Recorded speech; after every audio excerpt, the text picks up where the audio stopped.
We are approaching what Julian Button has called perhaps the finest moment of the opera. Ah, dite alla giovane, si bella e pura, sings Violetta. Tell the young girl so beautiful and pure. Button praises Verdi's utmost simplicity here and says that although Dite alla giovane is, quote, an orthodox duet cantabile, the melody could only have come from La Traviata. Nowhere in Italian opera, he writes, is grief more beautifully transfigured than here.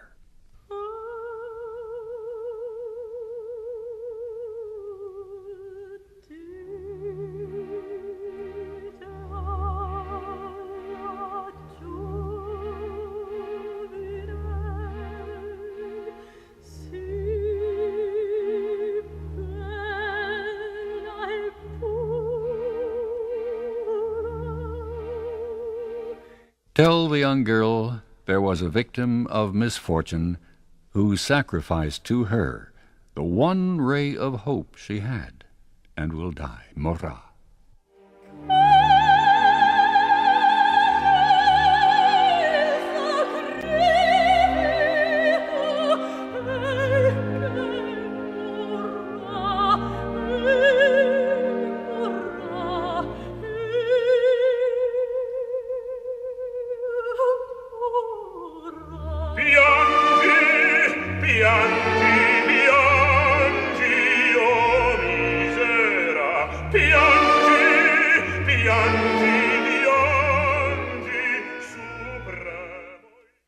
Weep, urges Germont, but he still asks the sacrifice, saying she will be rewarded by heaven.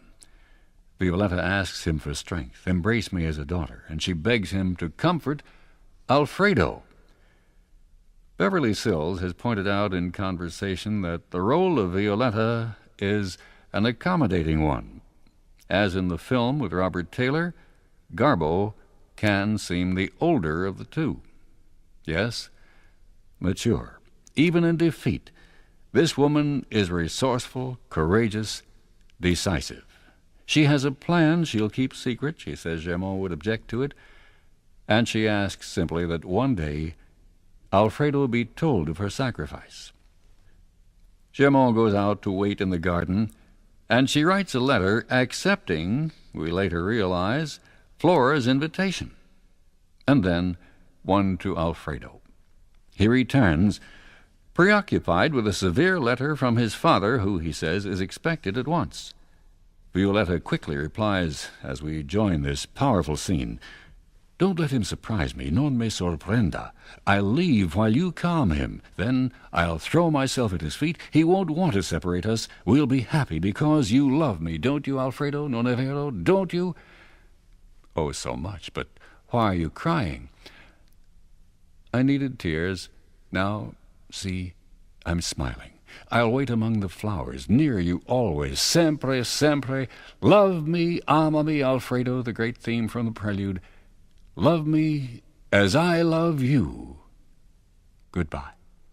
Qui non mi sorprenda, lascia che m'allontani. Tu lo calma, ai piedi suoi mi getterò, divise più, ne vorrò. Sarebbe felice perché tu m'ami, Alfredo, tu m'ami, non è vero, tu m'ami, Alfredo, tu m'ami, Alfredo, non è vero.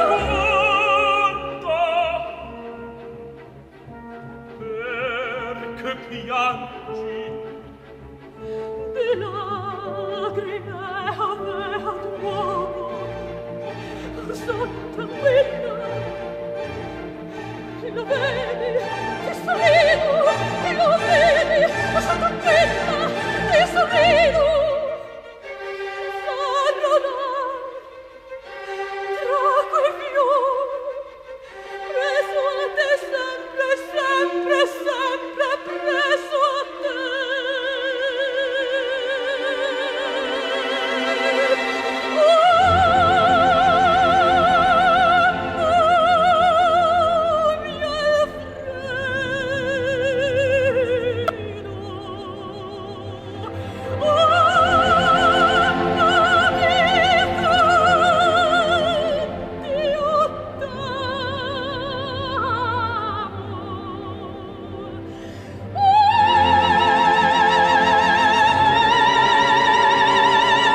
That tremendous outburst of love and pain merely leaves Alfredo convinced of how lucky he is, and as he waits for his father, he idly picks up a book and reads a bit.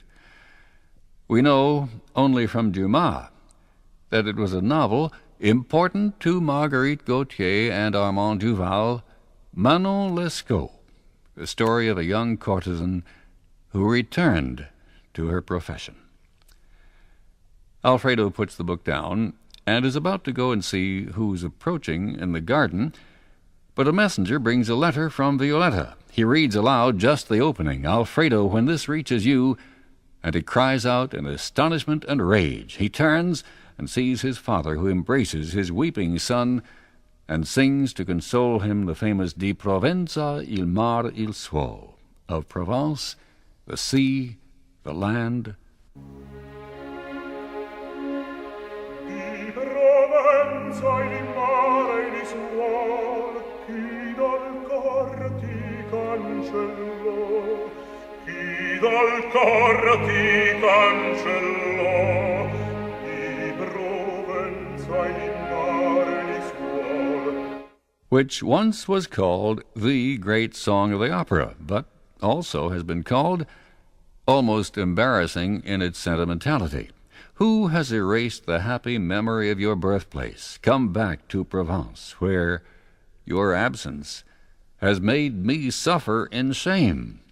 But Alfredo, equally single-minded, exclaims, it was Baron Dufault, and then he sees the invitation from Flora, and after a cabaletta from Germont that is usually cut, Alfredo rushes away calling for revenge, followed by his father and by the fall of the curtain for Act 2, Scene 1.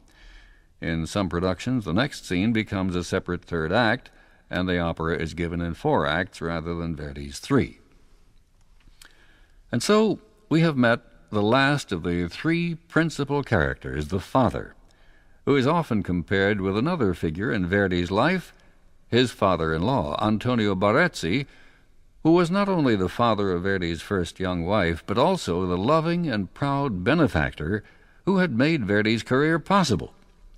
The parallel between these 2 respectable small-town fathers is, at first glance, reinforced by a celebrated letter from Verdi to his father-in-law Barezzi, telling him that it's no one's business if Verdi and Strepponi live together in his hometown of Busseto. No one there, wrote Verdi, knows whether they're married or not.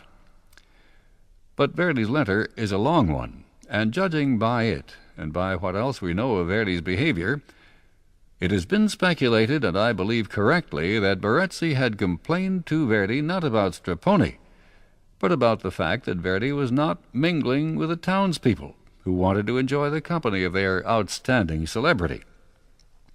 Barezzi himself, earlier in Paris with Verdi, had been charmed by the gracious, cultivated former prima donna and keenly enjoyed her company before and after Verdi's famous letter.